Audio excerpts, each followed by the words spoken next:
Good morning, everybody. Welcome to Goat Talk on the Road. This morning, we're coming to you from Beauregard House in French Quarter, New Orleans, Louisiana. Down here on the first leg of the epic trip, getting ready for Sub2Palooza. Sub2Palooza. Have you got your tickets? We're going to be meeting down here in New Orleans, first week of September, well, second week of September, I guess, this year. Going to have an all-star lineup, some of the most respected names in real estate today.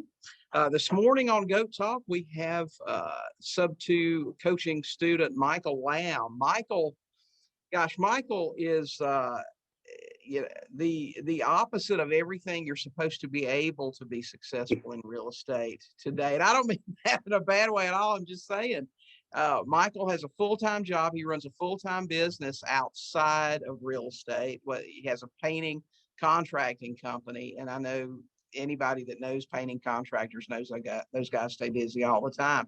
In addition, he's in a town of 10,000. Okay. And the majority of his business is done right there in a small local market. So, everybody knows it doesn't work in super small towns. But he's still buying 1.5, 2 houses a month on average, even with all of these things working against him. So we're excited to have him here this morning. Michael, welcome to Go Talk. Thank you. Thank you. Michael is a true transaction engineer. And, I know in markets like we have right now, super difficult to get into sellers markets. That's important. You need to be able to make something out of every deal that comes your way. So, we're outside this morning, so we may hear all kind of sounds here, anything from police sirens to, I think we've got a crow hanging out here this morning with us too. Hey, Rudy, good to see you. Mike, glad you could join us this morning. Tammy from Texas, good to see you. Mike, tell us a little bit about yourself. Tell us about Mayfield, Kentucky, and how you got started in real estate investing. Well, I started out, I guess I was probably 14 years old. And my dad had, we owned a motel, and we lived in the motel, and we operated it. And then he had a farm and built a trailer park on it, had probably 20 rental houses. And when I was 14-year old, he'd make me go collect rent. And so that was really scary to do that at 14-year-old. And so that's sort of how I got into it, and when I turned 18, I actually bought my first mobile home park on terms, and it was his mobile home park. He showed me the terms, how to buy it. And then I spent probably 20 years of buying and selling and really not paying attention and not, I just sort of halfway went through the motions of doing it. I worked construction full time, and basically I just thought if I work harder, it'll be better than using my brain. And so I just, like I said, halfway went through the motions of buying and selling for 20 years. I learned a lot. I would buy them and fix them up, rent them out. They tear them up, not pay. And I wanted to do something in real estate to really help people. And I figured out this was not working. And so probably maybe 7 years ago, I had a car wreck and it hurt my back. And I think I got 3 bulged discs, and I'm constant pain all the time with it. And so luckily I had some real estate, so I was able to just stay at home for about 2 years and try to get healed up somewhat. And I told my wife, I said, I got to do something. So I started a painting business. And because, if I'm painting and I don't feel real good, I can go sit down or, whatever. And then I told my wife, I said, now I've got to get serious with the real estate. And so then I come here to my desk and I studied real estate night and day. I'd go with subject to, study it. I'd go with terms, private money, bank loans, anything I can study. And in 7 years, I probably made more than I did the whole 20. Mm-hmm. And I knew that I couldn't use my back anymore to work. So I had to start using my brain. And that's hard to do after 20 something years. And,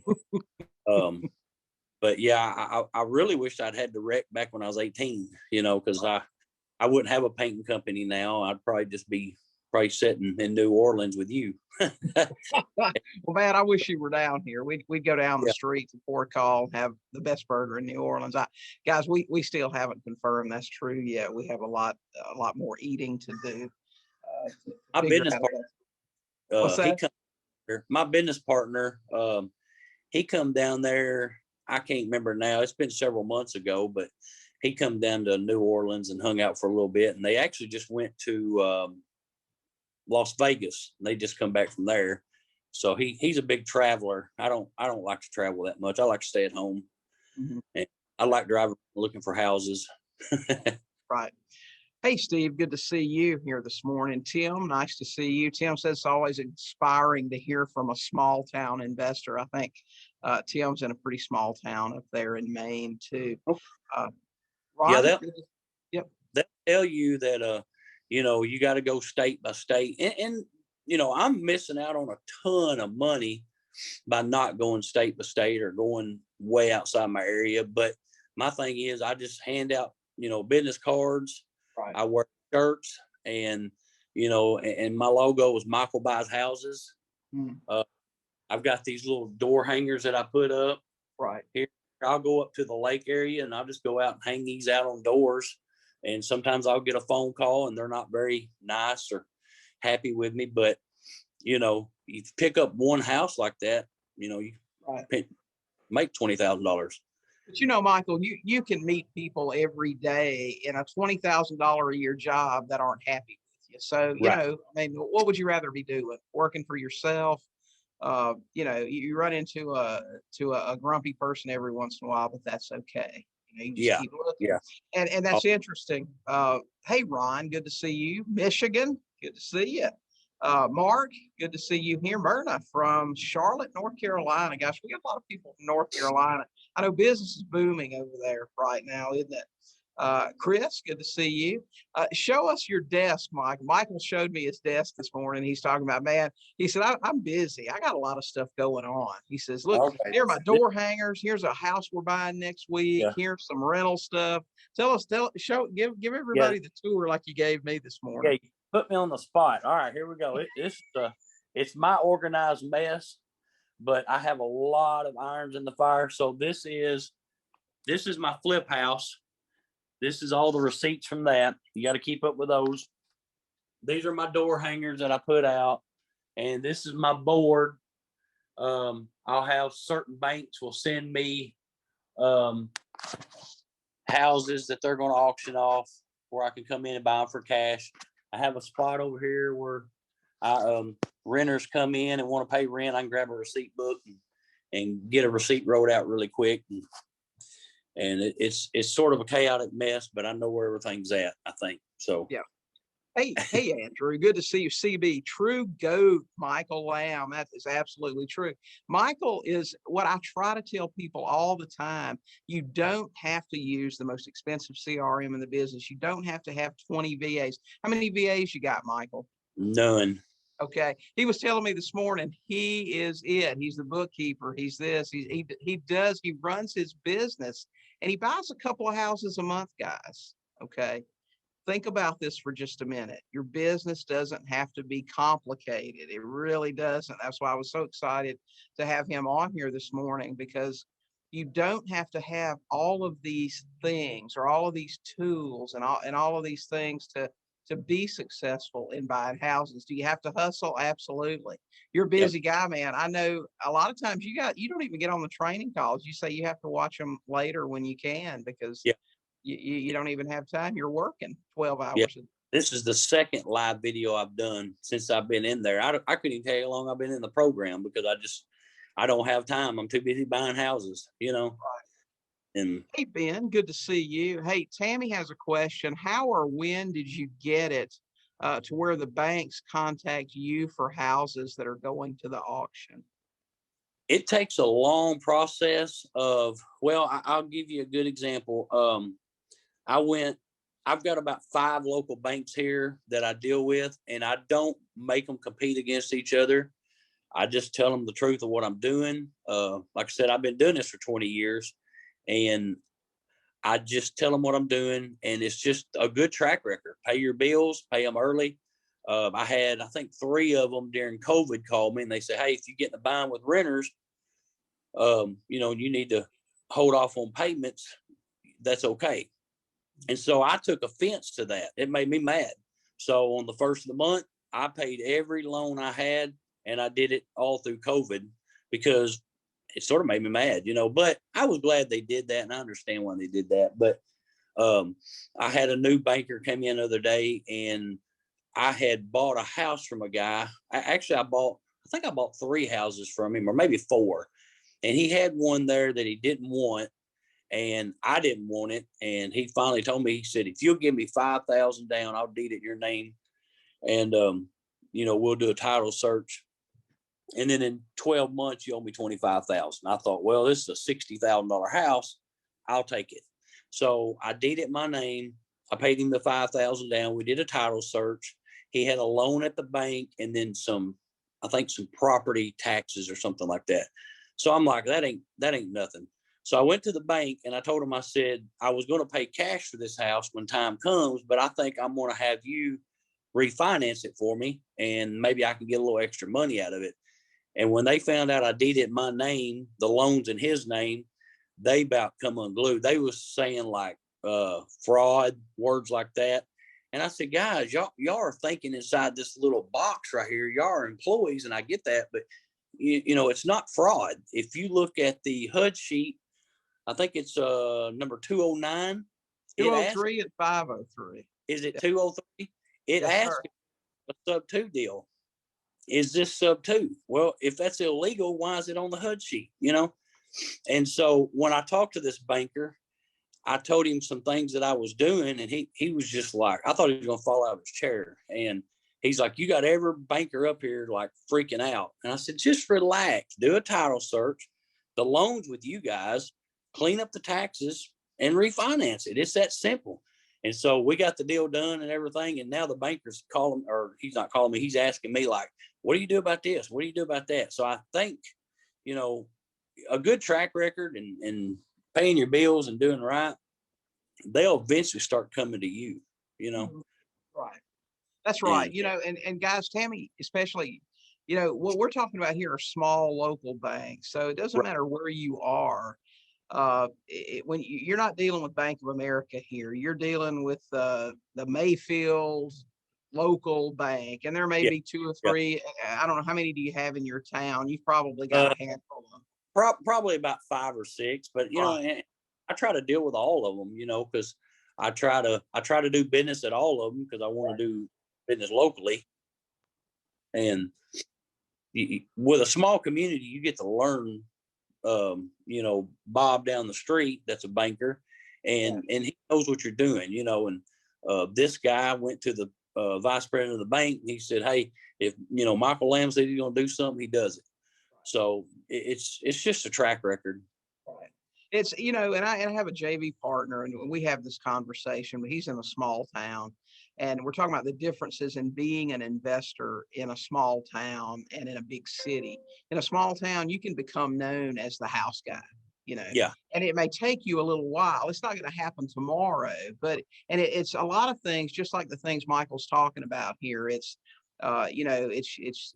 people see you, they know what you do, you say what you'll do, and you do what you say. And that's important in these communities. So if you're working in those small towns, you hear Pam Fisher talk about this, getting out in the rural communities and finding houses as opposed to staying in the big cities and that sort of thing. All that stuff's super important. I know when I was in Macon, Georgia, I would go out to the smaller towns surrounding. Macon was a pretty big city. I mean, during the day, it had a population of over 100,000. But I could go out to Eastman or Milledgeville or places like that where they had the small community banks and meet those bankers. Those guys they love free lunch. Am I right, Michael? Yep. You take them out to the catfish place or wherever, they love that. So, that's a good thing. Yeah. it's just sort of having a good round table. I've got a good real estate guy. I can call him and, back up my numbers to make sure I'm on. I've got a great lawyer that deals with creative financing.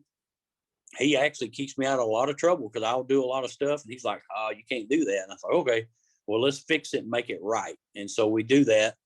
And, I got my bankers and I do have some private money. I just got out and started telling people what I was doing. And I've had a few people come that want to bring me a little bit of money. And, I've got them some good returns. And I would like to master that a little bit better, but that's just something else I'm working on. Yeah, Mark said relationships and reputation is everything, and they all talk. Absolutely. Yep.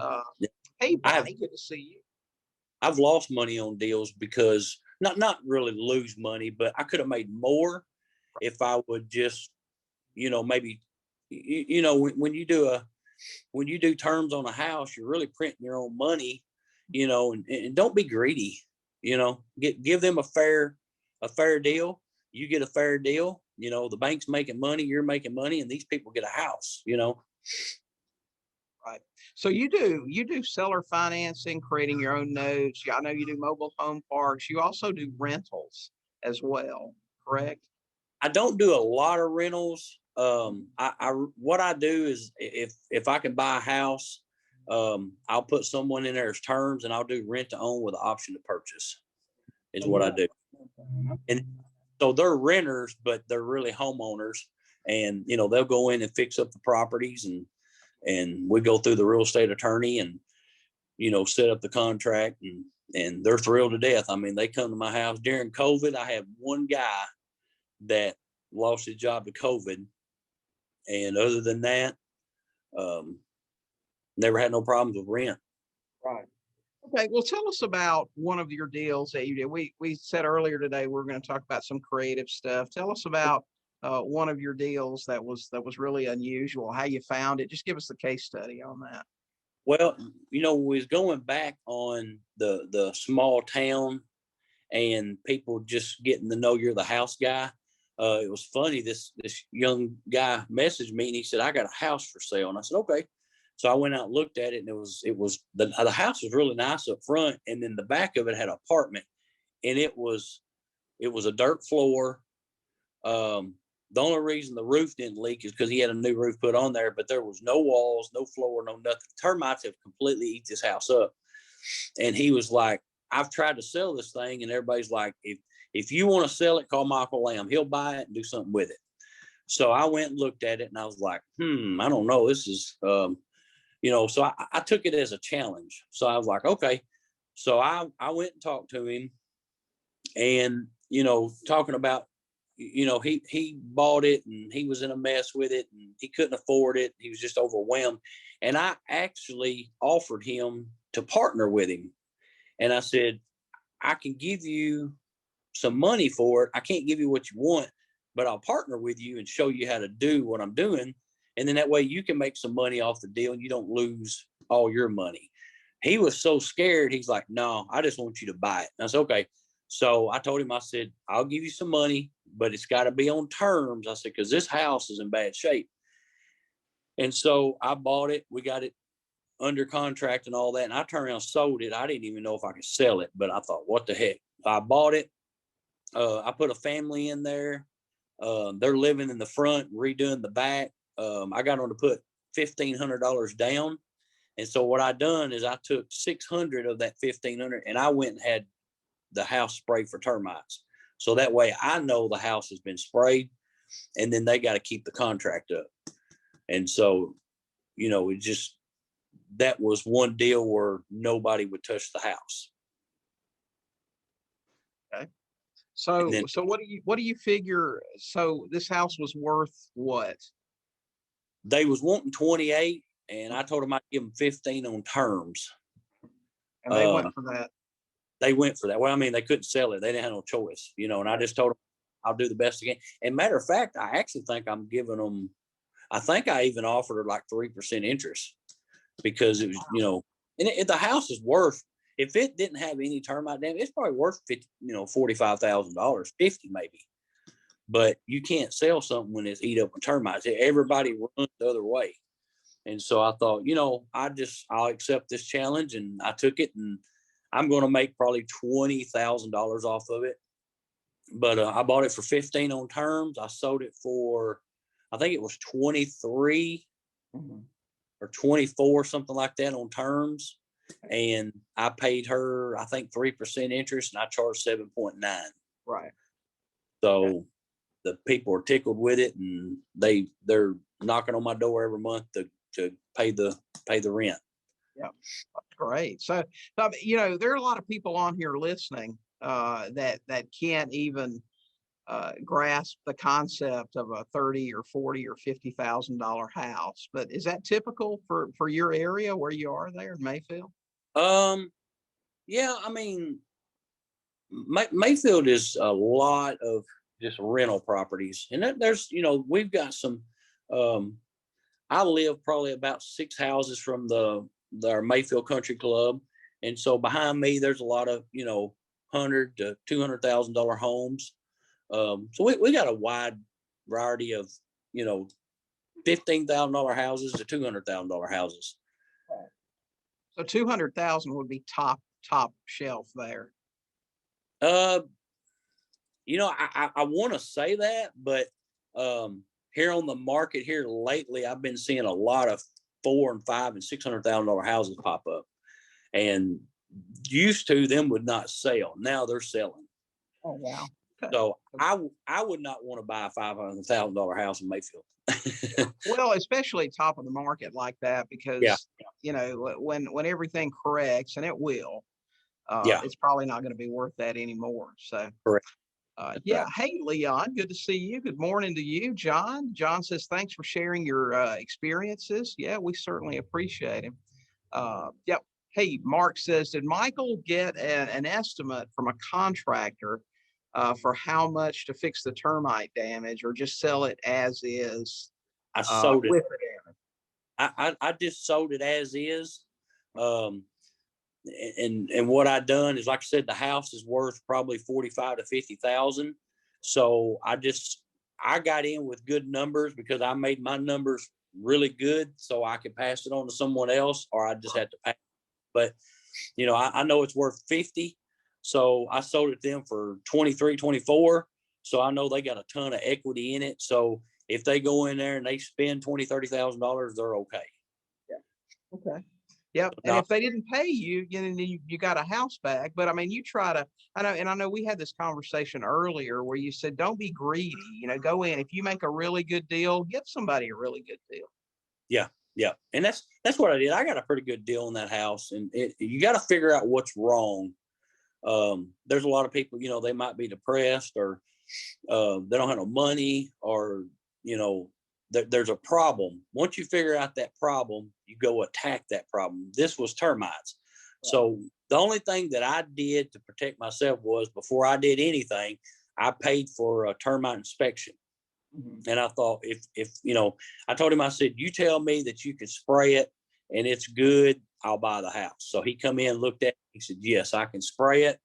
It's like $600-700 to spray it. And I said, okay, if I get the deal, you're going to come spray it. So when they paid me my down payment of $1,500, I had the house sprayed. And then that way, if I do have to take the house back, I know 100% that it's been sprayed. Mark says, is he in Mayfield? Yeah, you live right there in Mayfield, don't you? I live right. Yes. Okay. John asked, what was the spread on the interest? I think you said you paid the people 3% and you charged 7.9. 7.9, yeah. Right. And you told me earlier before we came on, your target cash flow on these super cheap houses is between $100 and $200 a month. Is that right? Yeah. My goal is 200. So, there's some I'm getting 325, and there's some I'm getting, I think that deal there, it was so small that I think I might be getting maybe even $95 or something like that. But, I don't try to go around thinking like, how much can I possibly make off one house? I just try to, like I said, I couldn't even tell you how many houses I have. I don't just sit and count them and figure them up. I just have the joy of, I guess, the kill of getting the deal, you know? Oh, I totally get that. Right. I've got a folder over here with them all in there. So one of these days I might drag them out and count them. But I would say I've got maybe 75 to 80 properties, something like that. Right. Right. Just And listen, guys, in Mayfield, Kentucky, if your average cash flow was $100 a door and you've got 80 doors, you know, $8,000 is pretty high yeah. living in Mayfield, isn't it, Michael? Well, yeah. I'm a cheap though, so I still put the duct tape on my shoes. So that I hear you. that Yeah. was Hey, just I was brought up like that. We lived in a motel, and they're like, "Oh, poor you! You live in a motel." I said, "No, we own it and we operate it, but my dad is cheap and he don't want to pay for a house, right. so Right. we throw away beds at midnight." So Hey, hey, Phil. Yeah, listen, we're loving it. I'm telling you, I wanted the whole New Orleans experience. We got uh, the uh, the apartment in the 200-year-old building and the private courtyard and the pool and all that stuff. I'm pretty happy for right now too. It's a little bit warm out here. I think that's a little bit of a shock to Jody. You know, when you come from Colorado with zero humidity and you come out here and it's 80% humidity at 9 o'clock in the morning. that's a change for sure. that's the same as Kentucky. What's that? Oh, same as Kentucky. Yeah. Oh, Tammy says, "Wow, considering the price of the homes, that's excellent cash flow." So yeah. My goal is 200. I mean, I bought 7 houses all in a package deal from 2 individuals all at one time, and this lady had a fourplex, and I'm like, I don't want a fourplex. I don't really want to deal with renters. And so I told her, I said, I don't want that. She said, well, sorry, it comes in the deal. So once again, I just drove, I offered her a cash price that was way less than what she wanted. And she's like, I'll take it. Well, come to find out, this lady was in pretty bad shape for money. And so I took the fourplex and I'm like, maybe I might try to fix it up and have renters. And they started calling and complaining, and this guy couldn't pay this and that. I'm like, no way. So I turned around and I sold it on terms to he's like a partner to me. I'll buy houses and sell him some. He's like an investor, and I've sort of showed him the ropes a little bit. And I think he actually got more properties than I do now. He's younger and he works till 10:30 every night. And so I'm like, well, I'll let him have that. So, but I sold him the fourplex and he's done fixed it up. And I think I'm getting a $200 spread on it for the next 8 years. So I'm like, shoot, I'll take the $200 spread and you can have the apartment. right. Yeah, people ask me that about multifamily. I know that seems to be the thing now. People want to buy apartments and that sort of thing. And I say, the closest I've ever had to a multifamily, I bought a duplex one time. I let a real estate broker talk me into buying a duplex. This was an elderly lady in a nursing home. It was the last piece of rental property that she owned. And it was a duplex, I say it wasn't a bad part of town, but it was not typically the part of town that I like. And Yeah. But it was so cheap, he just dangled that in front of my face like a carrot, and I couldn't resist. But Yeah. it was the most miserable experience that I ever had. Next to the house that I bought across the street from the trailer park, that was a learning experience too. We just don't like multifamily. We like single family homes. Yeah. I like, used to, when I first started out, like I said, when I had my car wreck and I had to really study real estate, I've had mobile home parks in the past, but that may be the best cash flowing out there that you could buy as a mobile home park, because there's not a lot of people, when you say I own, which I own 4 of them, I have partners and we all have, I think I've got, I think I got 2 by myself, and then I got 2 with a partner. And then we're actually looking at adding another partner on and buying another pretty good size one. But we just race to get them paid off as much as we can. We turn them all into lot renters, and lot rent, is from 150 to 200 a month. you figure, 150 a month and times that by, say there's 30 trailers in there. That's pretty good income, Yep, that's right. And So did you sell your fourplex to CB Lawrence? yes. He Yeah. says, thanks for the fourplex. I'm here. Yeah. Yeah. He told me, don't get on this because I'm getting out of my shell anyway by being on here. And he told me he's gonna get on there and harass me and stuff. So I'm not gonna give him any more deals now. So Oh well, CB, you paid for that comment. So yeah. right. I tell you what, the way I met this guy was there was another guy that was doing some deals and he bought a house from him, and it's sort of, getting back to doing things the right way.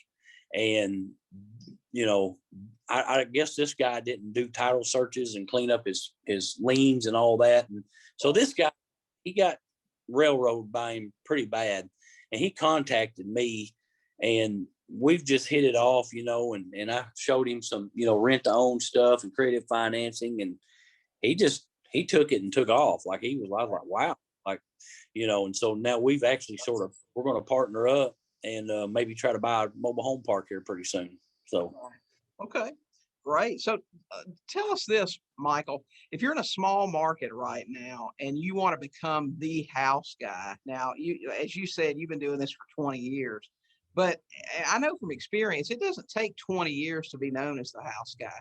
So in your opinion, what things does someone need to be doing today to get out there and be known? And, I'm asking you this question because I know what you're going to say. You're going to talk about the grassroots stuff that I talk about all the time, that all the big guys now say doesn't work, but we know it really does. Tell us about that. What do you do to become known as the house guy? You just keep pounding it. When you go to somebody, you see somebody out, I keep business cards in my truck, and I keep 500 of them here at my office.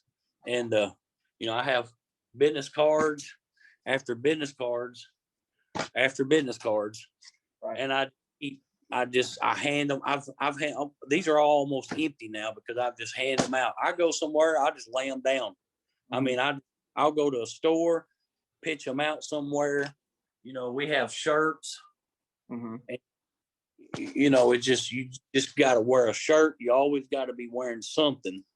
We got door tags and PropStream. I get on PropStream a lot and get on there and just surf around. And Facebook, I'm constantly putting ads on Facebook, and I'll put like a little goofy Michael buys houses on there and, make it flicker and all the crazy lights and all that. But that's how I got the termite house. They're like, this guy will buy a house, he'll buy anything, But when you're talking about Facebook ads, you're not talking about the paid ads. You're just talking about a post that you make in Marketplace or on your wall or somewhere like that.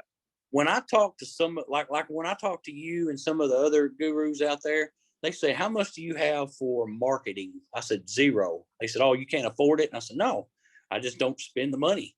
I go to Lowe's and I'll get a bandit sign, and I think my bandit signs, well, I don't have any in here right now, but I have bandit signs and I'll go put them out everywhere, and bandit signs. Gosh, Michael, those don't work. You really do that? Oh, I don't know. I've got one. Now my wife's like, get that thing out of the yard. That's hideous looking.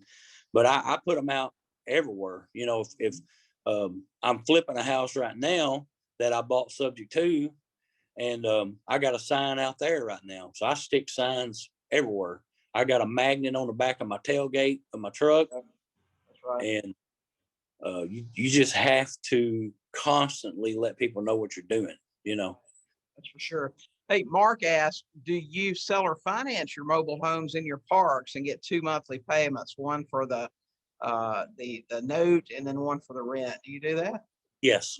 What we'll do is we'll buy, and we buy single lots. Say like it's well, I'll give you a good example. I bought I call it my Prior Street property.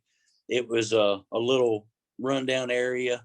I bought 2 lots with 2 mobile homes on it. The back lot, the mobile home on it was junk. So I ended up giving that to a guy, and I charged him $150 a month lot rent.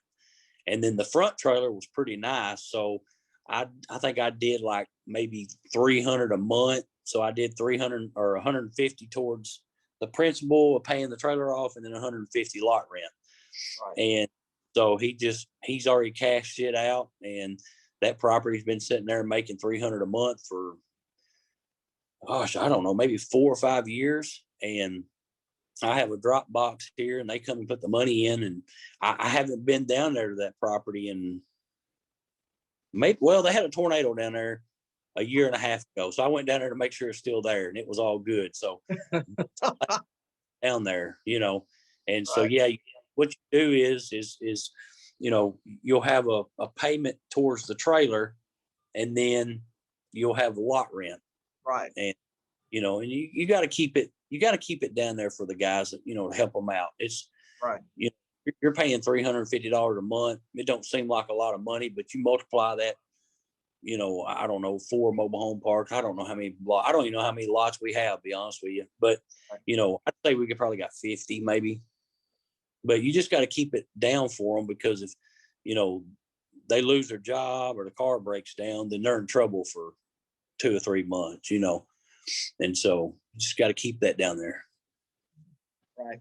So do you subscribe to the keep your properties in a land trust, or use an LLC or a corporation? How do you hold title on all of your property, Mike? Yeah. With my one business partner, we have it's ABC Properties of Kentucky LLC. Mm-hmm. And we really started it when I was hurt, and I was laying on my couch, and I got bored because I was, couldn't go outside or do nothing. I could barely walk. So we started this business, and we bought one big mobile home park, and that was always going to do. And then it got to making so much money. And then we started buying houses here and there. But then Lamb's Rental, I have it set up in a trust. And so, to be honest with you, I call, and I don't know a lot about the trust and all that. Like I said, I've got a really good attorney, and I call him and I say, hey, what I need to do.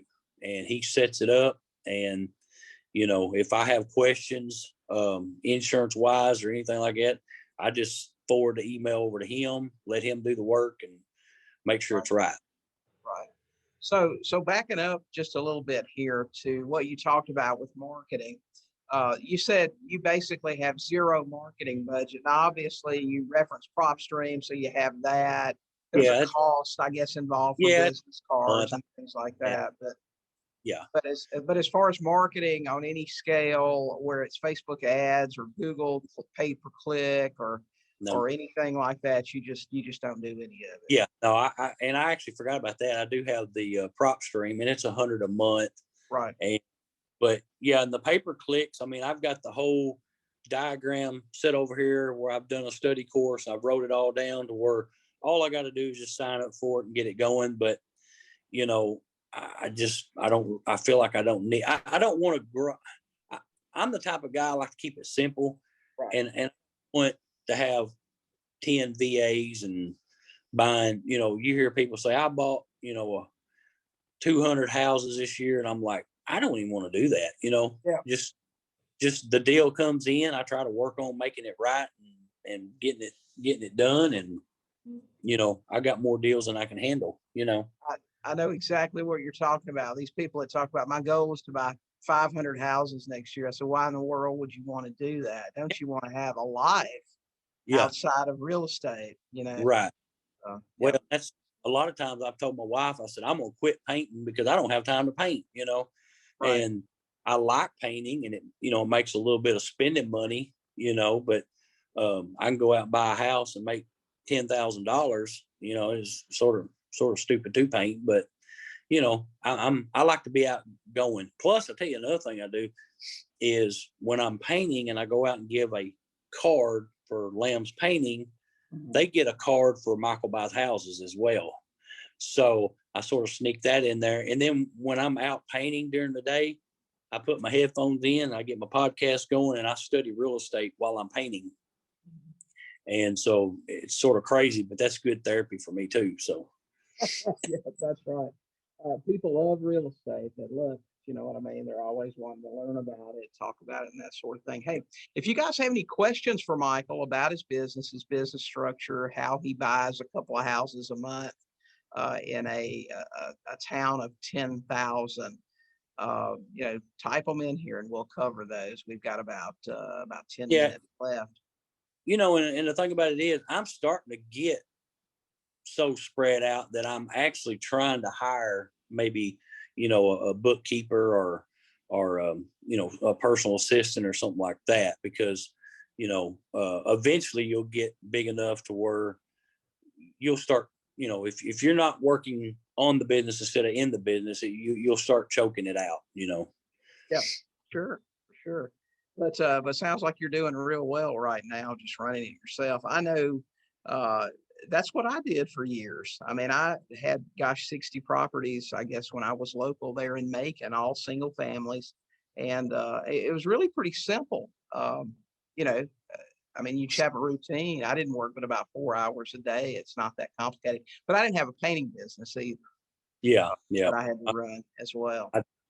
I don't know why I have one, but I do. So, so tell us about another one of your creative deals, something that was a little bit unusual, maybe, or something like that. Well, I tell you something I did one time. And like I said, I guess I just like the challenge of when everybody tells me I can't do it, then that's, you got to go do it, And so I was driving through this nice neighborhood and I looked up and, you got 70, 80, $100,000 homes in this subdivision. And all of a sudden in the back, there was a mobile home set back there. And I thought, that's really odd.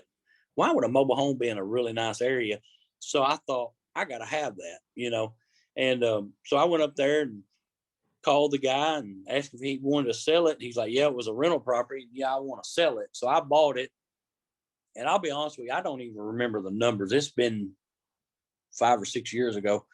But my wife's like, why would you want that? It's the junkiest, house or mobile home in the subdivision. I said, that's exactly right. And I said, somebody in this subdivision is going to call and want to buy it and buy me out and get them out of there and move that mobile home. And I had it 1 year. I collected, I think I collected about $600 a month rent on it for a year. And sure enough, the guy back behind the property of it, he called me and he said, I can't take this mobile home being over. He said, how much? And so, like I said, I didn't try to make him pay $20,000, $30,000 over and stuff. What I actually done was, I think I marked it up $3,000 or $4,000, something like that. He bought it, and I took that money for my down payment money and went and bought a big mobile home park. Mm-hmm. So, you just got to see stuff like that. When you see something that looks like that, you got to have that, because that's where the. Absolutely. Mark says affordable, low income housing in a small town, and folks need a cheap place to live. John says Michael provides affordable housing in a small town, demonstration that what goes around comes around. He does well because he does good for others. It's absolutely right. Corey asked, do you have any recommendations for lenders for rural type investment properties? Our local lenders require 12-month seasoning, and rural seems to be the biggest hurdle. That's probably going to be specific, isn't it, Michael, to your relationship with those bankers? Ask me that again. I'm sorry. I totally ask me that again. He said, do you have any recommendations for lenders for rural type investment properties? Our local lenders require 12-month seasoning, and rural seems to be the biggest hurdle. I think that's probably going to be specific to your relationship. Yeah, I think it's just, the banks. I tell you something that will help you out. I learned this from Mitch Stevens, but you need to go in and make you an emission statement. You need to have you a sheet. It just tells all about your life, where you live, what your goals are, what you're wanting to do, and how you're wanting to help people. And then, put on there like what properties you have now. Like I can always pay 20% down. And, what I done is I took pictures of houses that I owned already, and I wrote down, what I paid for them, how much they rent for, made sure they was, nice and clean and all that. And I took it to the bank one time, and he was floored. He's like, he said, I don't, he said, how'd you even know how to do this? He said, I've never seen anybody do this before. And I was like, well, I did a study course, and it taught me how to do it that way. And so, I deal with this bank now. I go up there and I call them, tell them what I want, and they're like, no problem, Right. And that sounds very similar to what I did with local banks in Bibb and Houston and Monroe County there in Georgia. And I'll tell you how I did that, Corey. Michael called it a mission statement, but we called it a business plan. Yeah. And you can get that business plan, the same one that I use, that has a lot of the information Michael talked about, past properties that you bought, how much you bought, what your profit was. It also has what your business goals are, what your profit was this year, your projected profit over the next year or two. You can get that exact business plan absolutely free, along with about a dozen other free tools at sub2coolstuff.com. If you'll go there, you can get my business plan, my actual business plan, and it's in the Word format, so you can modify it to your business specs with all of your information. And I use that to get lines of credit. I talk about lines of credit. What I mean is I could walk into the bank. They would tell you that, and you tell me if your banks work this way too, Michael. When you get in with those small local banks, they say, I tell you what, Michael, we'll work with you up to $250,000. So what that means is you can borrow that much from them. You find a house that's worth 50, you can get it for 20. We'll lend you that 20, and we'll do that multiple times until you get up to about $250,000. Yeah. Is that kind of how yours works? Yeah, I've got, I think really right now, all I have is I've just got like a little $25,000 line of credit. And, and then, I have some private money, I've got people I can call up to, say, hey, I got a good deal. I need 25,000, and they'll, send it over to the attorney. But yeah, I mean, lines of credits has been great.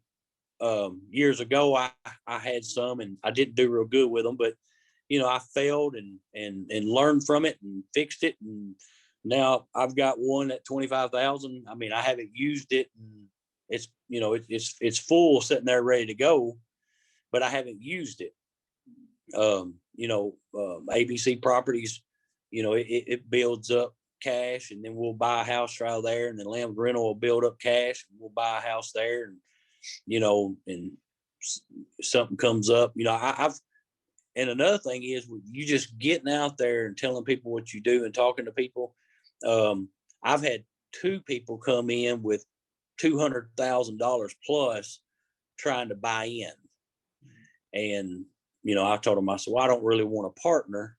I said, but I will take you 200,000 and I can make you a good percentage on it. And they didn't want to do that, and that's fine.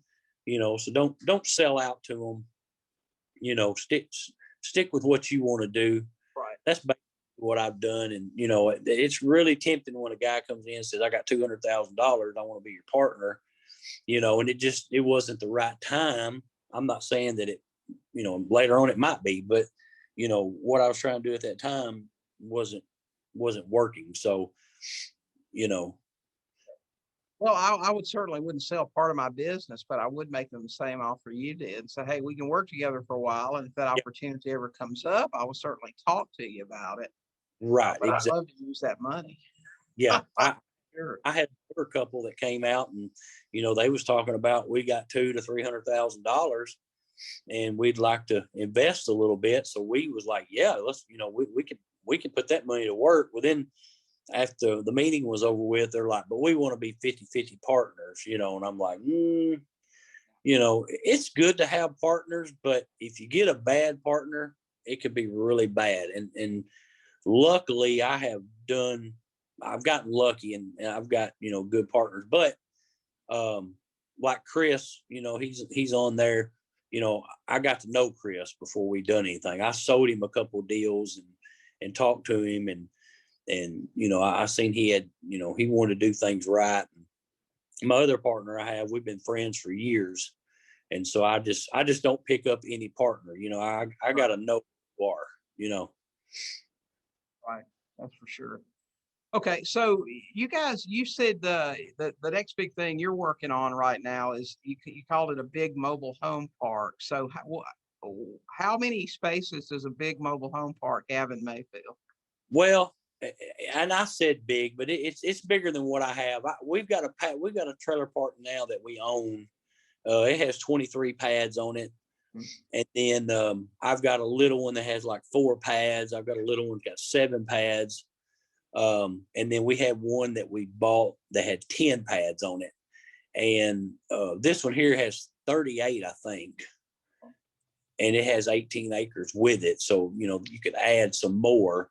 But, and really Mayfield's got now these mobile home parks are all out of Mayfield. They're like Paducah. They're 30 to 45 minutes away from here. Now, Mayfield has a big trailer park. I think it has 50 or 60 pads on it, but they're actually I feel like they're fixing to tear it down and build duplexes in there.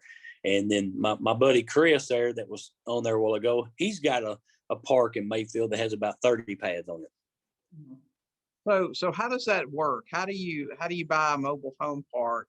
I'm assuming you're getting it on terms.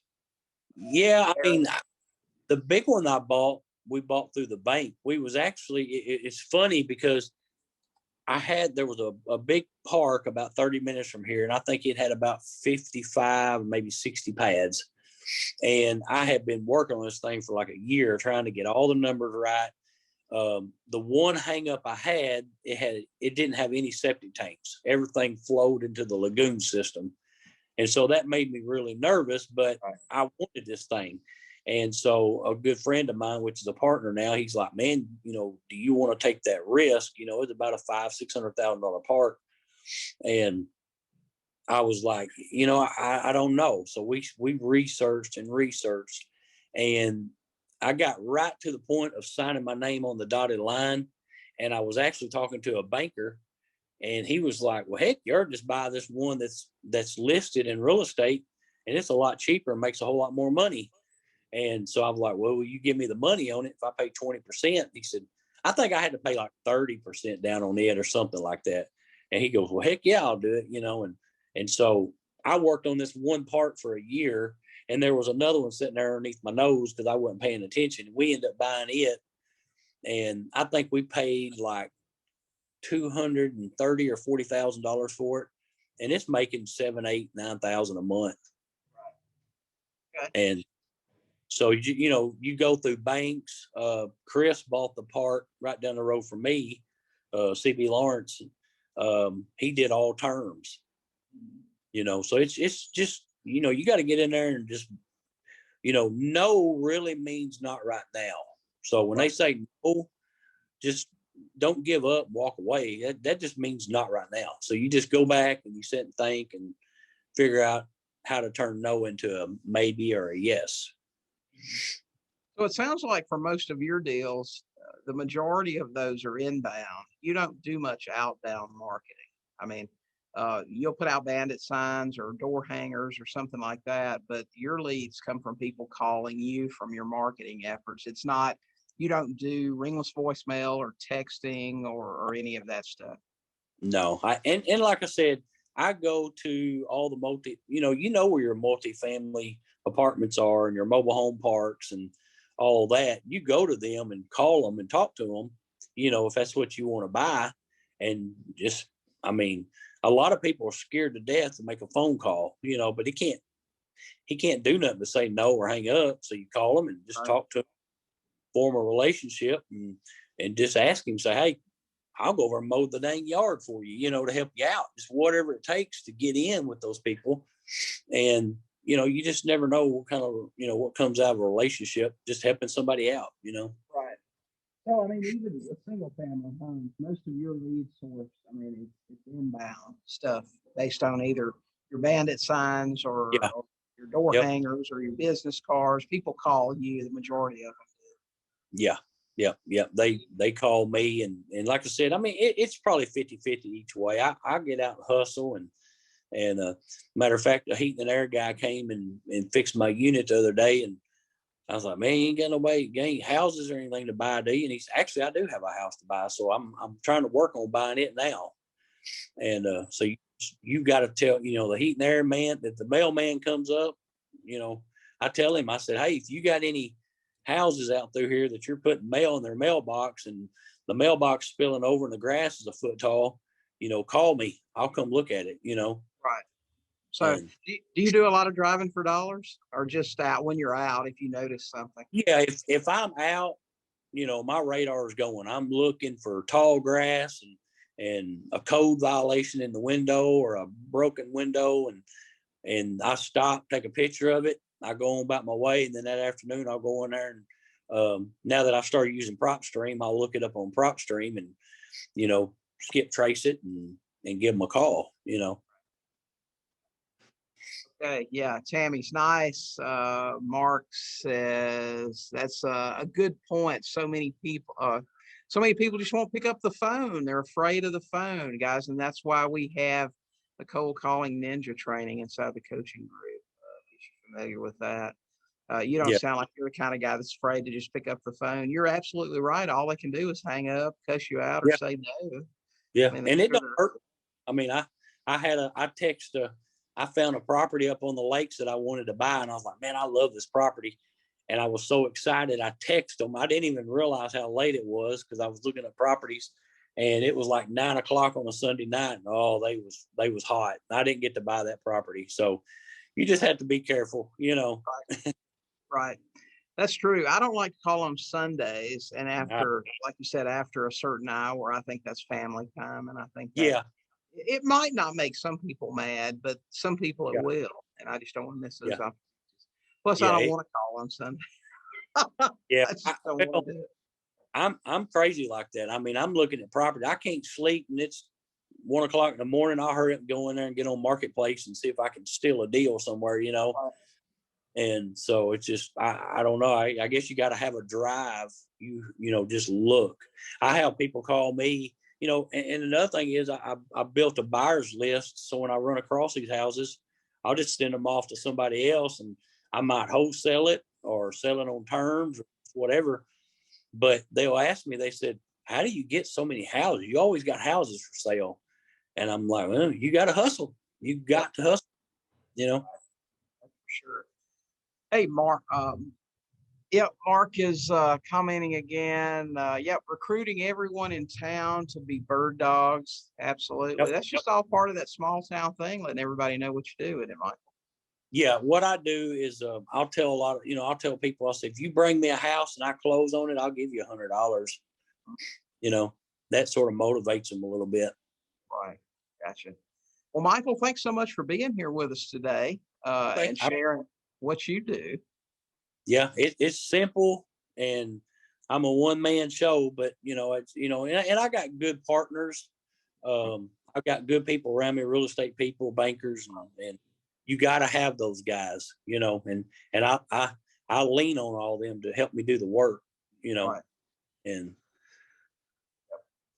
Hey guys, if you want to get those tools we talked about earlier, the business plan, the amortization programs, like I said, we've got between, I can't remember how many are on there now, 12 or 15 different tools. They're all absolutely free. You can get those at sub2coolstuff.com. Go there, just give us your email address. We'll send them to you. You can download them and use them. If you haven't signed up yet for Sub2Palooza, you can go to sub2palooza.com. Get your tickets. We're going to have a great time down here in New Orleans for 2 days, 3 days. If you're a coaching student, you get a bonus session. We're going to take you out on a riverboat cruise and take you to dinner. Let you spend 3 hours with the speakers trapped on the boat so they can't get away. So you can ask all the questions you got. Thanks again, Michael. We appreciate you. And love talking to you about the deals that you're doing. You guys have a great day. Get out there, talk to some sellers, and buy some houses. Hey, listen, if any of those guys have questions, hit me up on Facebook. I don't mind helping out. Okay, well, there you go. So friend Michael's Michael Lamb. And if you have questions, he'll help you out. So that's great. All right, guys, y'all have a great day. We'll talk to you next time. Bye-bye.